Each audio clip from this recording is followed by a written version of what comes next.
Hello, everyone. It is Thursday, January 27th, 2022. Of course, yesterday was New Comic Book Day, which means right now it's time for the new comic book video. Really nice week for books. A couple of really nice titles came out. A couple of titles that absolutely blew off the shelves before people could even get to them. And then there was a Something's Killing the Children Slaughter Pack that was issued. I bought this a couple of months ago, pre-bought it. And so we're going to open this up and take a look at the books. I haven't seen them yet, and I'm looking forward to that. And so let's jump right into the books, and then we'll have a discussion on a couple of other topics at the end of the video. The first, we'll do DC first. First one up, Detective Comics number 1050. Really cool looking cover right there. The Harley Quinn right there kind of looks really weird to me. Not a real fan of that one, but Detective 1050. Next up, really cool looking cover for 1050. They had several different covers. I picked up a couple of different ones we'll show. This one here, Joker. Love that cover. Saw that, definitely knew I had to add that to the collection. And then they had a connecting variant, which kind of looks like this for 1050. Let me see if I can get it lined up right there. There you go. You have the parents on one side, and you have Detective Gordon and Mr. Alfred on the other. Kind of a cool concept right there. But no, that wasn't cool. $6.99 price point for these. Not real happy for that, but I did like the concept of it, and so I picked one up. And next up for DC, Peacemaker. Cover one here. And cover two. Kind of reminds me of there was a Batman issue that came out where he was looking down in a pool of blood. Kind of reminded me of that right there. And that was the last of DC. Of course, this is, I believe, a Black Label. It is a Black Label book. I heard it's very violent, but I heard it's actually a pretty good read. So looking forward to that. Next up from Marvel, I got this one today, or yesterday, excuse me. Incredible Hulk. Nice homage cover right there. Thought it was a really cool cover. Oh, I'm sorry. This is Marvel. Sorry. Another book. This is the Deaths of Wolverine. A lot of covers on this one. Only one I wanted right there. That's kind of a cool looking cover, and that was the only one I was going to spend my money on. Because again, you're looking at a $5.99 price point. You start buying 3-4 covers, your bill goes up really, really quickly. Here is a book that was blowing off the shelves as well. This was really going off the shelves, sold out real quick. This is Black Panther number 3, or Legacy 200. I don't understand that, but this is Black Panther number 3. Here's one cover here. And here's another cool cover. This book was gone before a blink of an eye. This is Thor number 21. Cover A. I think this thing's already selling for $15, $20, which is crazy, but people were going in there, snapping them up. And then homage cover here, number 21, really cool concept. Of course, the famous wielding the hammer of Thor in the movement. And then a black and white variant right here for that. That was it for the DC Marvel, for the regular big boys. And now some independent. First one up, Stray Dogs number 2, Dog Days, last of the 2-part series. And then the movie variant cover, of course. This is Trick or Treat, which is my wife and I, one of our favorite movies. We watch it every Halloween. Really cool movie. This is supposed to be Sam from the movie. And the book, when you were reading it, it kind of was written like the movie itself. You had the different dogs, and they talked about each individual. It's like a chapter. Each dog had its own little short story trying to talk about the backstory. Same as Trick or Treat. Every character had their own little backstory. Everything was kind of tied together. I liked it. I liked the concept. I liked the fact that they gave you a little bit more information on the dogs from the book. And I am looking forward to seeing which next story is going to come out for Stray Dogs, because it has definitely been a really, really good book. Next up, Ice Cream Man number 28. Covers weren't that great this time. Here's cover A. And this one I thought was just stupid. Here. Where does it say Ice Cream Man? Anybody know? You see the Ice Cream Man right there. I get that. Where's the Ice Cream Man? Oh, that's right. Right there on the very bottom, Ice Cream Man issue 28. You're trying to come up with a cool concept. Trust me, that is not the cool concept. The book is really good. Stick to the good covers. Don't try to be, too smart for everybody. And then finally, House of Slaughter, number 4, cover A.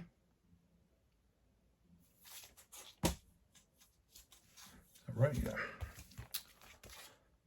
There's this cover here. And then a blank sketch variant, black cover right there. I saw some places selling this for, $10 to $15. I don't know why. I got it for cover price, which was, what is it, $3.99 I think it was? Yeah, $3.99. How are you selling something for $12 or $15? It's a regular cover, for Pete's sakes. And now we are going, that was it for the books I picked up this week. Some really nice books again. Again, speculators were out in force, just snapping stuff up. But that is the nature of the beast. We have talked about that on this channel several times. What is that all over this desk? Okay, so we're going to open up the Slaughter pack. Let's take a look at what these books look like. Do this on the channel. For those of you who didn't buy the Slaughter pack, gotta be careful. Sometimes they put these in the bags so tight. There we go. Empty bag. Cover A. Pretty nice there. Cover B. Pretty nice. It's cover B.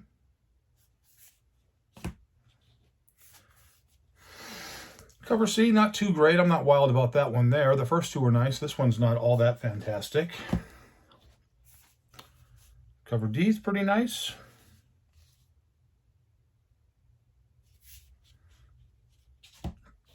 And then the last cover right here. So I think my favorite cover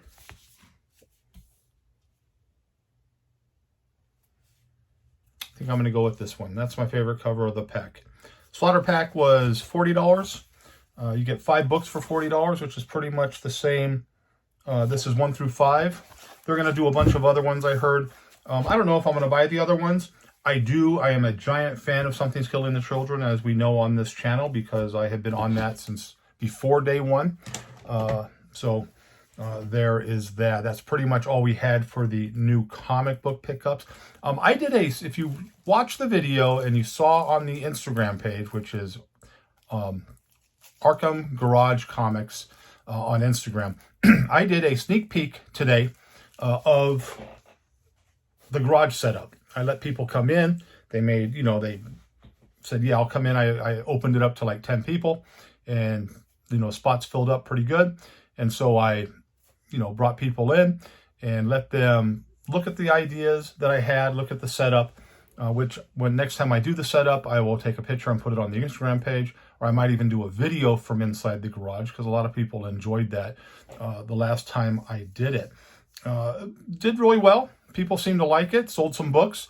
Got some really nice things. But, you still get people who, they don't really pay attention. So before I even started, a couple guys come in and they're like, I know it's sort of, say, yeah, come on in, it's only going to open up in a little bit. And so we're looking through the stuff, and I tell them, go ahead and take a look at stuff, just go through the boxes, see what you can find.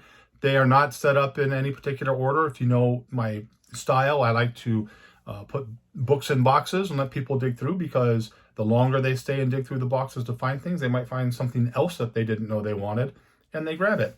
So they're going through the stuff, and one guy's like, I don't even collect. My friend collects, and he grabs a bunch of stuff. So I ring it up, or, we add it up. I give him a little discount on top of it, and he says, oh, that's really good. I'm not going to tell you the exact price, but it was a good amount of money. And he's like, well, can you do any better than that? I said, well, the books are already priced cheaper than they go for anywhere else. And I already gave you a discount. I gave you almost, I think it was like 12% discount on that. And I said, what are you looking for? I mean, what is it that you're trying to buy them for? And he gives me a price. He says, I'd like to pay X. And I'm like, dude, that's 70% of the price. 70% off. And so we're going back and forth. And I was like, where do you come up with that number? You want to pay 70% of what I quoted you? And he was like, well, I'll be honest. He's like, I'll be honest with you. I'll just put it right out there. I'm a reseller. I don't collect. I just come resell books. I watch your channel. You got a good reputation. And, your reputation is, that you have well-priced, high-grade books or clean books. And I said, so I thought I'd come here and pick some up and then just resell them and flip it for quick money. I'm like, but 70%, I'm already giving you a good price. You can flip these books right now and make a profit if you wanted to. So back and forth. And he was like, well, how about them this much? I'm like, you know what? We're done. I'm not going to sell you anything because, you said you watched the channel. And he's like, yeah, I know. And I know you said that, don't come here looking for big deals because it's, blah, blah, blah, basically a comic shop inside a garage. And he's like, and you got great stuff. I'm not going to lie, you got really good stuff. But this is what I'm willing to pay. Well, you're not willing to pay anything. So he ended up leaving, which was fine with me because I wasn't going to sell him anything anyways. But that's kind of the concept. That's the mindset of a lot of people, is that they're going to come to these garages or they're going to come to these sales, whether it be an outdoor swap meet or the indoor swap meet when I had it there. And they're going to try to get things dirt cheap. Nothing is dirt cheap in this industry anymore. Okay, nothing. You want nice books, you're going to have to pay the price. You might be able to find deals. I'm not saying deals are not out there, but you're not going to go to a comic shop and you're not going to go to a show and look for books that are hot right now and expect to get them at, 70% off. The only people who do that are people that are probably going out of business and just trying to blow out inventory. If you're getting good prices on books already, you really shouldn't be asking for discounts. I mean, if I'm already giving, or if any shop is giving a good discount or good prices on the books, you should be happy that you're getting good prices. You can go somewhere else and pay money, because there's a lot of shops out there, and I know a lot of you know this. There's a lot of shops out there that are paying, that are charging a lot more than what the books are selling for on eBay. If a book's selling for, there's a shop here in town, he's selling vintage for just ridiculous amounts of money because it's vintage, it's Silver Age. So I should be able to get 5 times book for a 2.0 book. No, you shouldn't do that. You should understand your business concept, your business model, and sell accordingly, because you're not going to get business that way. There are good shops who give good prices. Again, if you're going to come to my, garage, my Arkham garage, the prices are there. I'm going to give a discount to you guys. I always give discounts. Anybody who's dealt with me knows that, I have good prices on the books. I'm going to give a discount. That's what it is. I had one customer come in today, Dominic, and you know what? He came in, he bought some books. He was very happy with the prices that I gave him, spent good money, and was like, hey, thank you very much. I can't wait till you do it again. He brought, his mom with him. Thanks for coming out, Dominic. I appreciate that. I appreciate you coming out. Now, with that said, the next time I'm going to do a sale, I put it here locally in the Las Vegas Comic Book Society Facebook page, and as well I'm going to announce it on Instagram. The actual grand opening is going to be Tuesday, February 8th. Tuesday, February 8th from 12 noon to 6 p.m. 12 noon to 6 p.m. here in Las Vegas.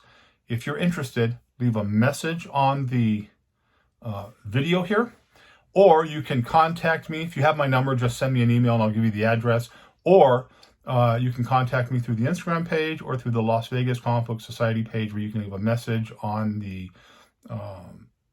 announcement that I made on there. And trust me, I want to see people come out here. I'm also thinking about, maybe, I know that's not going to work, but my days off changed and I got crappy ass days off. And so I have to try to make it work the best that I can.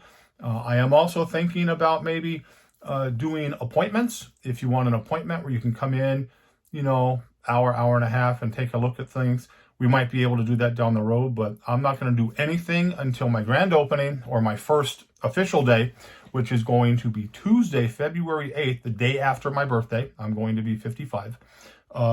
And you can come and spend some money, or just come and talk and look at books and talk about the industry and the direction that it's going. So again, if you're interested in that, take a look at the Las Vegas Comic Book Society page. I put a message there, Instagram, and then on the video here, I've done that. I hope people will come out just to have a good time. I love meeting the people that watch the videos. I really appreciate this community. You know that I've said it 1,000 times. So a couple of things. Somebody asked me a question about a miscut book. Now, this is what I'm talking about, miscut. And it's not a, what's the word I'm looking for? It's not a flaw that's going to knock the grade down. So here's a book. And let's say you have a book that's cut and it kind of goes down a little bit. That is what is called a misprint. That's what it's called, a miscut. It's not something that's going to be knocked on the grade. And if you want to know what I'm talking about, there is a What If number 10, Jane Foster. It is CGC number 209-318-2011. Again, CGC number 209-318-2011. It is a tremendous miscut and a miswrap. Really, really obvious, really, really bad. The book doesn't look that great, yet it graded out a CGC 9.6 because CGC, CBCS don't downgrade for miscuts. They consider that a distributor error, or when they make them at the factory. I can't think of the word right now. It's a little late here. That's why I'm kind of like, dragging a little bit. The only time a miscut is going to affect the grade, like anything else, if the miscut affects the story. If it doesn't affect the story and the book's at an angle from the top or the side or the bottom, that's not going to count against your book. So I see a lot of people make comments about that. I have some Wolverine books that are just super, super high grade and have that slight miscut on top. And people are sending them in and getting, 9.6s. I had a 9.8 that someone bought from me that had the miscut because it doesn't count against it. So again, if you want to see what I'm talking about, it is a What If number 10, Jane Foster's store. It's CGC number, the count number, 209-318-2011. Take a look at what I'm talking about there. Again, really, really crazy on that. And then finally, I'm really not going to talk about some of the things I wanted to talk about because I don't want the video to be an hour long. But we're talking about the current state of comic book collecting. And right now, the comic book, industry is really struggling. DC is absolutely crapping its pants right now because their stories have been horrible. They don't have anything that really comes out. They kind of lean on their big, you have Batman. They're coming out with these Robin books, which, I've talked to some people at shops about that. I'm not wild about those covers. I don't want to see a sweaty Robin, with no shirt on, sitting there, looking all, whatever. The story, if you get a good story, you can do whatever you want with it. The stories have been terrible. Okay, the stories have been terrible. There's tons of Batman titles coming out because you have hardcore Batman fans like myself, but unfortunately, I'm not going to buy everything they're putting out because a lot of those stories are just crap. DC right now is coming out real strong. Marvel is coming out real strong. We saw it today. You had the Black Panther book, you had the Thor book, been really good stories. The Spider-Man stuff's been coming out really good. The artwork has been real strong, but the bread and butter is always going to be the independents. You have storylines that are coming out with the independent books that are really good. Something's Killing the Children. Stray Dogs is another one that's really good. I think as it relates to the Spawn storylines, there are some good storylines, but, man, there are just too many Spawn storylines. Todd McFarlane is a legend in this industry, but you don't need all the storylines for the Spawn. It kind of seems like a money grab to me, and I hate money grabs. There was a video I saw on YouTube. A lot of you probably saw it. We talked about, showing off, people who like to show off their, look what I have and look what you don't have, blah, blah, blah. Well, there was a video that came out recently by somebody who is big time in the industry. But I think their focus is more about, how much money they can make from their viewers instead of just giving information and things like that. And this individual, and you'll know who it is, and trust me, I'm not bad-mouthing this person because I enjoy the content of their channel. I just wish they would be a little bit more, not kind of lean back on the same, these are the hot books for this, those books that they show are always hot. They're the hottest keys out there. You're not telling anybody anything that they don't know. I don't need to know if a book sold, 15% more than it did, a month ago. And he showed off 22, I think it was 22 copies of Incredible Hulk 181, and then talking about how he was just snapping them up. Good, you have 22 copies of Hulk 181. You have a really nice retirement nest egg right there, because those books are just going to keep going up, and they're great books to have. But, some people might like to look at that. To me, that's just pounding your chest saying, look how much better I am than you, or whatnot. And, you want to make money, but don't throw it in people's faces. It's kind of how I took it personally, because I could care less how many Hulk 181s you have. Okay, I could care less. So, there was that. This video is kind of around. People are like, oh, what the hell's wrong with him tonight? I'm just super tired because I was, getting set up the last couple of days for the preview of the Arkham Garage, and like I said, I'm tired. But I told everybody I'd get the videos out, on Thursday, and here it is. It's super late here, so that's pretty much all we have. I'm sorry if the video rambled on, but I just had a couple things I wanted to talk about, and I did. Again, take a look at that miscut on the Jane Foster. You're going to see what I'm talking about, and you'll be like, man, there's no way that's a 9.6. But again, miscuts are not taken away grade-wise for grading purposes by CGC or CBCS for that matter. So that's all we have. So again, grand opening coming up. Keep looking for updates. If you have questions, send me a text message or put a message in the in the comments, and I'll be more than happy to answer that question for you. So there it is. So I hope you liked the video, but as always, if you didn't, nothing I can do for you. Have a great night. Be safe. Thank you for watching, and I'll see you real soon.